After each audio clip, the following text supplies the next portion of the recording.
I wanted y'all to order the Frank beef. This one. Okay, Frank is not Frank, it's flank.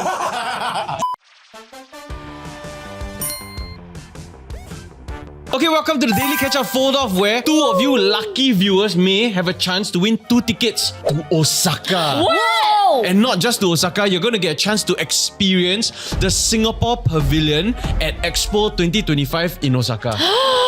And there is a challenge involved. Starting from 13 April, all you need to do is 3 things. Okay, three First, things. join the TDK Telegram community. Okay. 2, fold a sunny origami bird.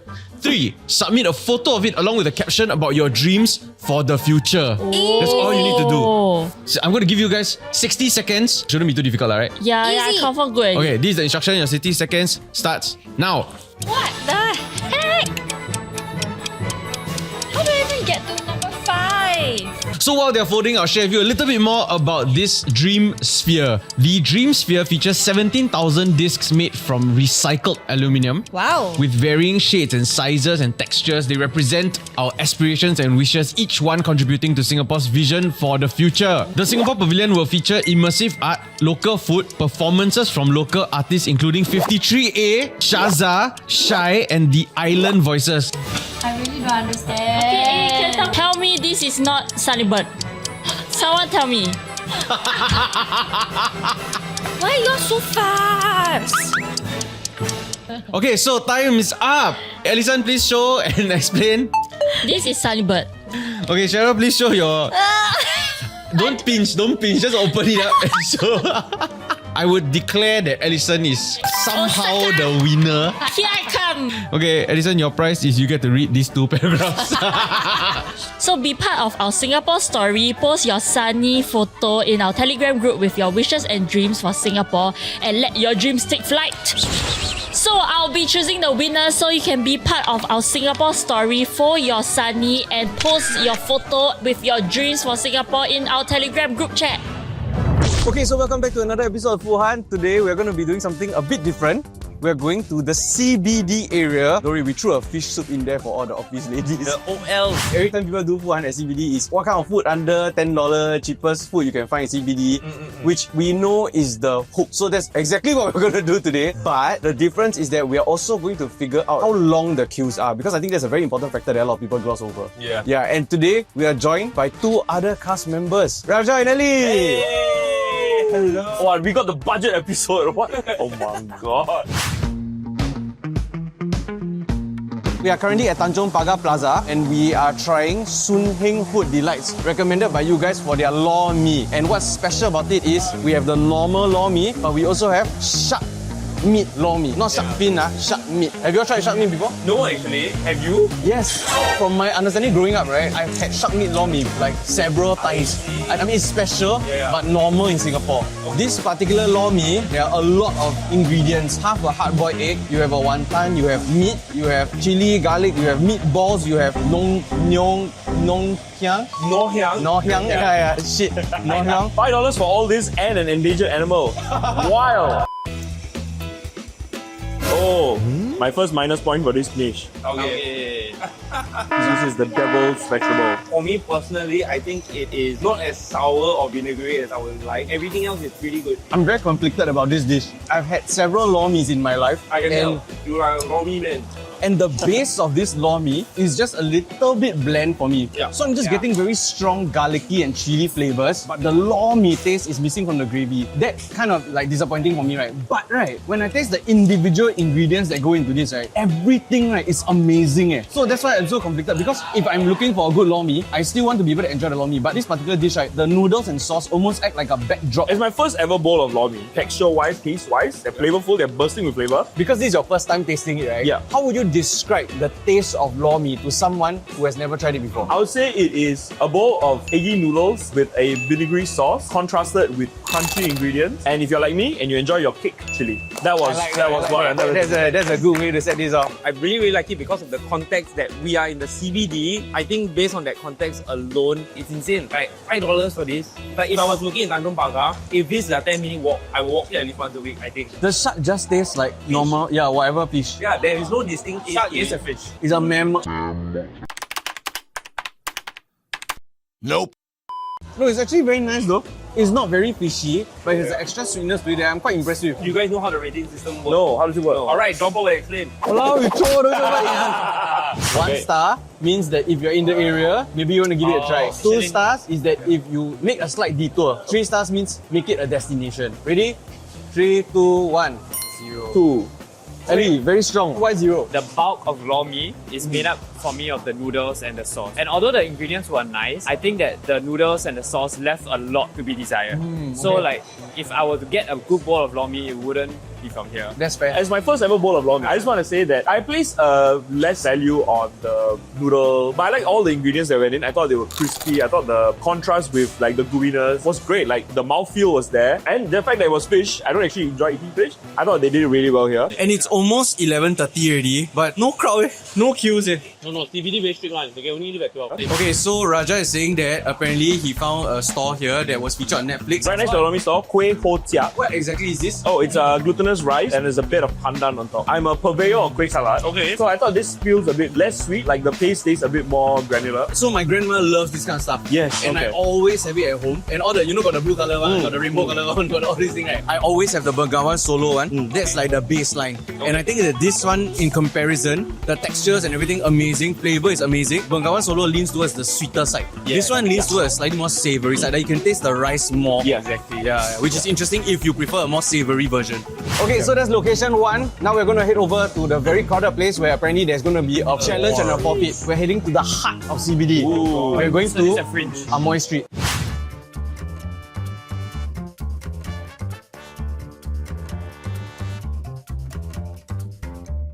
Okay, so right now we're at Amoy Street Food Centre, and the challenge for today, what we are guessing, is the time taken for us to find a seat, order the food, and when the food gets to the table, that's where the time ends. Okay. So the 2 people that are furthest away from the score Understood. and the correct timing will be the losers. Okay? Okay.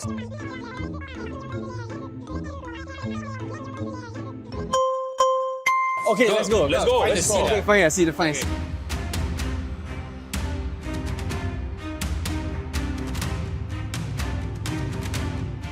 Okay, so it's stupid crowded. Like, literally, you cannot even walk properly. We'll see whether we can find a place for at least 4 I think. At least 4. There are a lot of 2-seater tables. Raja suggested to divide and conquer, But I need to know where the store is. but that probably means that he gets a very short time, so he's rushing to. No, are you rushing to I find a guess, table? I guess 2 hours. I'm chill.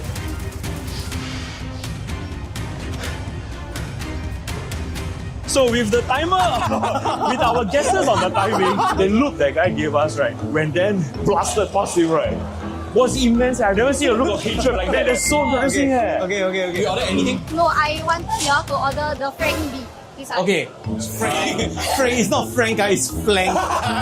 Okay, so flank could be Flank rice, okay. flank rice. Where the beef is very honest with you. Moving on. So like the others, I have very good navigational skills, and I've already located myself. Guys, the store not even here. I needed to order the chicken rendang and I just found out that it's sold out. Frank rice makes it back first, baby. There were 2 girls that just finished ordering and they literally just said, oh my god, he's so fierce and scary. I miss this kind of places. So I'm very excited because if you're fierce and scary, right, it means that the food has to be freaking amazing. I think I got the worst queue of everyone, but this store apparently is the most popular store. And then we're standing here, I don't know where the queue is, right? That's where the store is.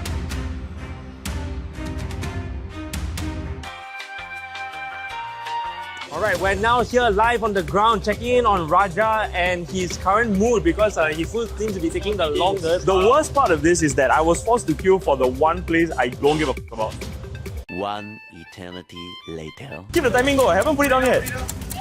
I'll take my time. Wait, faster. Too bad, wait some more. There we go. Alright. Okay, our producer is just tabulating up the results and the scores. You take my time times 2, I still haven't ordered my food yet. Okay, everybody, so the total time taken, the final timing for the last dish to touch this table, drumroll please, is 32 minutes and 16 seconds. Holy shit! That is the winner was 11 seconds away from this final number, okay? With a guess of 32 minutes and 5 seconds. Alistair, congratulations. That's actually wild. 32.5 minutes. That's a spot on CBD Kia dog behavior. The person that's furthest away from yeah, with a guess of 14 minutes. If I had them in this store, I would be Is Raja. 14 minutes to get this sorted. It wasn't Hanki, the very popular shop. We would have hit the timing. Okay, so now it's between Dan and myself. Oh, who's joining? Okay. And this is crazy because right, our scores were 1 second apart. Your guesses were 1 second of 1 second apart. You sure you never copy me? legit. One brain cell. This one brain cell bouncing back and forth. So then he guessed 40 minutes and 25 seconds. 14 minutes and 25 seconds. And my guess was 40 minutes Please be above. and 26. I didn't even know people were guessing seconds in this game. 1 second. You got hint? Help me out. As in they guess 14 something. Who? Then guess 14 something. Okay. Thinking it's going to be so stupid long, right? That I just need to be the longer than the longest. No, but by a bit. Then I will win. But you wouldn't know that was the longest. each other. You can give me these classes. I want this one. Not so paiseh. Hey, how many you can choose that? Not so paiseh. See this one. Like Catwoman. It's straight up goggles, bro. I can only. Oh my. Okay, this one I can see the foot, by the way. This is like a crotch cam for me. This is so dumb. How am I supposed to eat like this? I'm going to throw up very soon. Okay, so introducing the places that we'll be trying today. The first one is Craft B. They offer a flank rice for $8. Get a very healthy portion of steak. Looks very well done. Sous vide edamame. You have potatoes on the side, some rice, their special sauce, kimchi, and then a soup, which nobody has tried. Yes, I'm looking at the dish. No, right? The spoon, right? Okay. Look blind. Hey, that's so skillful. Here we go. Got a nice eggy. Okay, Lord have mercy on me on this one.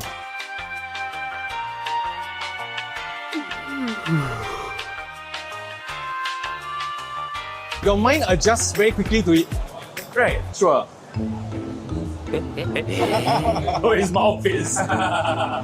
I'm not sure it's because we ate it 20 minutes late, but the beef is kind of tough right now. The flavor is there. It's a very pleasant, very mellow flavor. I think for me, the brown sauce, they have a very nostalgic, like quality. Like it reminds me of steak dinners that I used to have with my family when I was like very, very young. I don't mind it. It's just maybe not my first choice when it comes to Amoy Food Centre. For a healthy rice bowl, I think this is great. Like if we had eaten it immediately, right, I think it would have been a fantastic bowl. If I compare this to the before that we had at Sengkang, I think I prefer this one. Oh yeah. So comparing to the Sengkang one, this is what you expect from that. Exactly. Yeah. Secondly, we have the spicy wild Nasi Lemak. Oh, yes. It was the longest damn queue we saw when we got here. It's 4.7 on Google with 237 reviews. Very excited to try it. We have the aromatic chicken that we're going to try. Can I help you? No. Because I feel like you're missing No help. This is the punchline. Inclusive society. When we let people stumble their way through You're life. so close to a very nice piece of meat that you just missed. Wow, I'm going to throw up. Not because of the food. No, low-key, the vertigo is real. I feel like I'm playing a game. It's like third person. You just dropped the I think that was one of the best fried chickens on a nasi lemak I ever had in my life. And there's a very specific clove or like spice that is added to the skin that is sensational. I think everyone can taste. Even after 20 minutes of sitting here, right, the crisp like is still there, you know. Not to mention the coconut rice as well. It's gorgeous coconut rice there. So again, like I mentioned, right, I compare all nasi lemak to Village Park because that's the best I've ever had. Okay. And this comes extremely close. Everyone's looking at the chicken, and I think you're absolutely right. The thing that really spoke out to me was how juicy it was. I don't know whether it was the piece or like the area that I got, while the skin was still crunchy and flavorful. And let's not gloss over the sambal. I thought that sambal was fire. Yeah. It was a good kick. And you know, a lot of places they do spicy for the sake of spicy. Yeah. This place got flavor in the spice. Exactly. I don't think there is a better nasi lemak chicken in Singapore than this. I think this is the best chicken I've ever had. The size of the chicken, there's so much meat, right? It's so tender, it's so moist still. The only thing that I'm not a fan of is the chili. I think it's a tad bit spicy for me. Everything is so good that even if I didn't have the chili, right, no problem. And I want to say that the queue was long, right? Even the timing wise, right? But right, the queue moves fast, and I think this is really, really worth the queue. Yeah. The last dish which is the longest queue, is Hanki fish soup. Okay, this one, right, on our community, right, everybody was saying you have to try this, okay? And obviously, because we are doing a CBD food hunt, fish soup is a must, right? Apparently, the aunties at this store are known for their very good memory. So they take your orders in advance and then they're able to remember it all the way. Is that true, Raja? Yes, that's true. The auntie actually took my order about 20 minutes before it was served to me. She went down the row, she asked what everyone wanted, she grabbed the money out of their hand, she kept moving it. Oh, this is so difficult. Oh, we standardize on the chopsticks and like noodles. Actually, editor, can you just fast forward this part? No, it'll be like unedited. He didn't even have any fish. Get a thick slice. I think this, right, Wait, you haven't been eating the fish. this guy like taking to You made me do this. Sorry, I kind of a bit don't care about the Nasi Lemak. Oh, okay. Really? Okay. That's a bold statement to make. Get that soup, get that fish, man. Okay, I don't care what everybody else has to say. 30 minutes to queue for this, right? I think it's totally worth it because, right, this is not extravagant. This is not over the top, but every single component of this, right, to me, is done to perfection. The fish is not fishy. The tenderness, the texture, there's no waxiness, there's no chewiness, there's no weird, awkward, gummy bite to it. Yet it doesn't fall apart too much like it's overcooked. Then, right, seasoned perfectly. You don't even need the extra soy sauce. The noodles, this has been sitting here for a while already.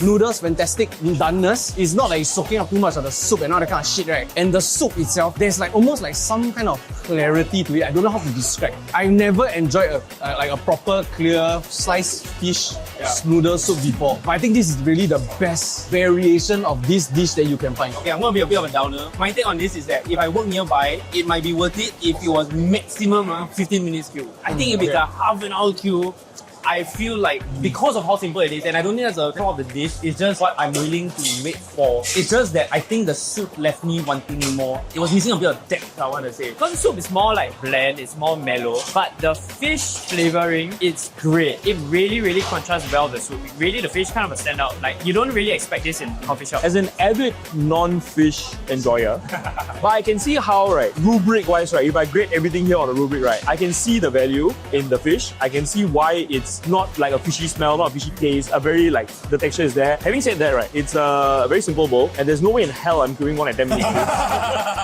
And based on our new metric of tapao value, right, CBD. I think not bad. Like, even if you don't separate the soup and noodles, right, it still works. And I think now I can understand why office lady will order fish soup. Because, right, when done well and right, like this one, when you eat it, right, you'll feel full, but it doesn't make you feel like the greasiness and all that kind of thing. It make you like lethargic. It is but this one will make me feel a little bit of that after, you know. Yeah, which is why I'll go to this, because I'm not going to continue working after. Okay, so let's go back to Craft B. You all have your scores? Yeah. Okay, 3, 2, 1. Let's rate the spicy wives Nasi Lemak. 3, 2, 1. And it's a 3 across the board. Okay. Can I take a step forward and say the chicken is a 4? Everything else may be a 2 or whatever, but the chicken is a 4. Okay. Remind you on the new graph that we created, right? 4 is rent a car to come here to Sydney. 5, right, is buy a HDB near 5. It's a comment rover of my viewers. Yeah. Lastly, Hanki soup, the most recommended dish from our community. Okay, ready? 3, 2, 1. And here's my other hot take, is that I think around this country, you can probably find similar quality level of bowl. Exactly. Like if you blind taste test, I wouldn't know. I wouldn't point I this don't think out. I'll be able to point this out. When it comes to all of fish soup, the variance doesn't differ too much. But when it comes to like say Nasi Lemak, right, it's Absolutely. like the I variance see. is The skill ceiling on fish soup is not that high, guys. Not only are we going to hunt here for drinks and food, but we're going to try and find something else then. Are you thinking what I'm thinking? I am thinking what you are thinking. Clemens posing? Okay, so Full of right, decor. what's actually going on right, is the location that we wanted to try, the person that recommended it never really replied us. So instead, right, we thought that since it's Ellie and Raja's first time on this show, we need to test their credibility a little bit, right? Whether are they good with food or not. So for the last location, they are going to recommend something and we're going to go and try it, and we will be the judge of whether you all know how to recommend food. So we are at Adelfi. Yeah. This is my pick, and it's Makanan Bollywood Biryani place. So this place actually used to be at Peninsula. Something that we also saw, so like we're trying to keep this under $10, and so both of these are. But we also saw something on the menu that's actually $24. Advance order only. Lamb Sheng Biryani. So unfortunately, we won't try it for this one, but I'm very curious to see what the Yeah, don't forget, when you have biryani, you need to have... Stay ice. It's a must. So I'm guessing that's the mutton and this is the chicken. Correct. Yes. Yes. Why did you do the rice? Then we all to sit here and watch them. Never mind, we have a bowl of curry. Come on, you all just watch out with the curry. With the dal.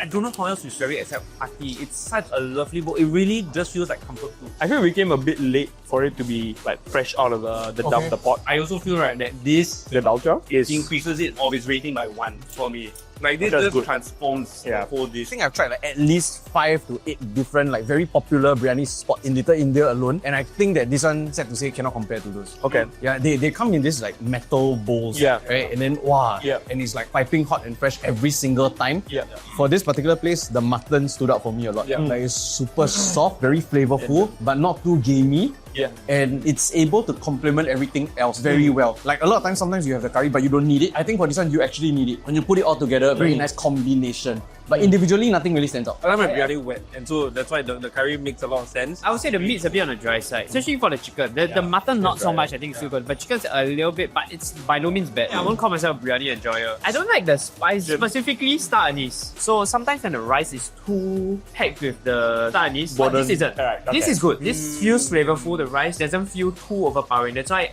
I do enjoy this. Let's rate. 3, 2, 1. 20. So it's a 0 on the chicken. I would not have. I would leave the building to eat another shop. But it's a 2 on the mutton. If I was in a building, for sure, I think I'll definitely bring friends, family to eat here. And can I just say also that one thing that really impressed me? Yeah. When Raja went to order the food, right? Before he come back, the food come. It's when we walked in here, the uncle already like waved us in. Very friendly. It was Yeah, very welcome here. Yeah. I know there is pressure when it comes to recommending things because Yeah. I also personally recommend before then. Like, Yeah. not nice, right? I think it's not fair to judge based off one dish. Right We now. have to do a few other dishes over the course of this series. Then we will see whether you are a connoisseur of the of the culinary. There's something that I've mentioned recently, right? Yeah. That a lot of people don't know about that I want to talk about and go and feature. Okay. It's kotu prata. Okay, you know, okay. apparently a lot of Singaporeans don't know what that is. Oh, is it? So kotu prata, it's like a combination of like, they take prata as the base carb, right? And then they kind of like dice it up and then stir fry it with a bunch of other ingredients and it becomes a dish of its own. It's almost like carrot cake. Kotu is Tamil word, and it means to pack and to like. Yeah. That's the whole Like- word. That's what yeah. it means. Okay. So the two of you, first time on Food Hunt, how do you find it? I think it was quite fun to try out stuff that I never tried before. Lor mee, first time in my life having it. Go. Yeah, the fish soup, which generally I stay away from, but I gave it a shot. I think overall today the picks are quite good. Yeah. And can I say safely that everybody's favorite dish today was the Nasi Lemak? Yes. spicy wife nasi lemak. Fair. So if there's one thing you took away from this episode, Nasi Lemak, spicy wife. So with that said, thank you so much for watching. We'll see you next one. Like, share, subscribe. Bye-bye. Okay, so some Singaporeans have this dilemma that I think they're asking whether there's a solution that we can provide. Alright. So it goes like this, okay? My colleagues asked if I am poor when I told them I'm going somewhere else cheaper to eat. Makes me feel so looked down upon. What do you all think is like a potential solution for this? And also, producer says here, talents must role play how they would reject their colleagues if they don't have lunch with them. Hey guys, let's all go for lunch. There's this cafe. Poached eggs and shit. Oh my god. It's only $20. It's okay. Let's go. So cheap ah. Oh yeah. Oh my god, let's go. There's actually a $200 omakase like beside the cafe though. Hey, I think that one we go on Friday. I got stomach ache. Oh, okay. You take care. Okay, you want me to buy charcoal for you? You buy for me. I buy for you. Oh. But you pay me back ah. Never mind lah. Never mind. I think I just need to go to the toilet. Okay. You take care. Okay. Okay, You okay, will. bye-bye. Bye. Okay, I think you're also spending more. I think he poor. Yeah.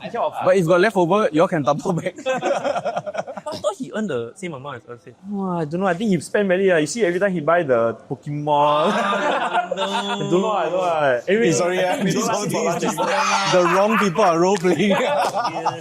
How will you deal with that? To be honest, I think it's completely understandable. If you can just dedicate like one day a week for you to maybe just spend a little bit more than you would normally do, just so that you can still blend in with your colleagues. I mean, What if, right, it's that cafe lunch Yeah. that you're going to spend $30-40 on. And it's just really something that you don't want to do like once a week or whatever. Let's say in a week, right? Then I say, hey, then let's go lunch here. We're going to go to the cafe here. I would have a heavy breakfast and join them for coffee. I have a trick for this, and I used it when I was in a group of, I won't say anything more than that, but I used it before. You know who you are. When this happened and they went to this extremely overpriced, I think Japanese place, it wasn't that good, first of all, but it was pricey. And I've had it before, so I knew. So they insisted to go again, right? The dilemma, do I want to stay part of the social group? I do. I value that. You know, it's an investment. You have a good working environment. So I just say yes. And then I go there, right? And then I became a bitch. And I was like, oh, this is actually really bad, you know. You all like this? It's to me low quality. I don't like it. Oh. Yeah, I only like sashimi that is like good. This one is not good. So it's a poor job. Yes, I became a bitch. I out-bitched them that they felt like they were having substandard food and then they felt embarrassed to stay at the place ever again. Like we will still go for lunch together, but we will never end up at the place ever again. Because I was just like, "Kai, you pay so much for this? This is not nice, you know." Sashimi tastes so like old, you know, and like wow, it was so sad to say that place actually was okay. When they overpriced, right, I whacked like that. Right? No, the fact that you guys are having sashimi at a work, I know, right? is A bit wild. sad, right? Yeah. And if they knew even anything about you, you were the last person to ask. Correct, but they didn't. So sometimes, right, people not knowing stuff about you, right, is a weapon. Use it wisely. And then just be a bitch. Honestly, think you can find your own tribe. There's got to be people in the office who hate this kind of shit as well. Spot the signs. If you know somebody who's been avoiding you guys for lunch, right? Spot the signs. Be more inclusive, think about them a little bit. It's not that they're poor or anything, it's just some people don't see the value in spending $28 on eggs Benedict. Exactly. I can make it at home for 7, 8. Let's say I'm the person struggling with this, right? First of all, check whether those are people you want to hang out with, right? 100%. But the second component is that if that seems to be an issue to me, I would say that buy or bring your own food. And the social component is a separate thing that you should be addressing. Like you don't have to be eating the same thing in order to be bonding. Which is why like it's so important, I think, for a lot of companies, right, to create spaces where people can tap off from different places and then come together and eat. Which is why I quite like our very long dining table. Because literally one person can buy a $28 piece of food, somewhere I can order a $5 chai fan and we can all come together and eat. Yeah. Let's all be more mindful of our colleagues. Not everybody is willing to spend.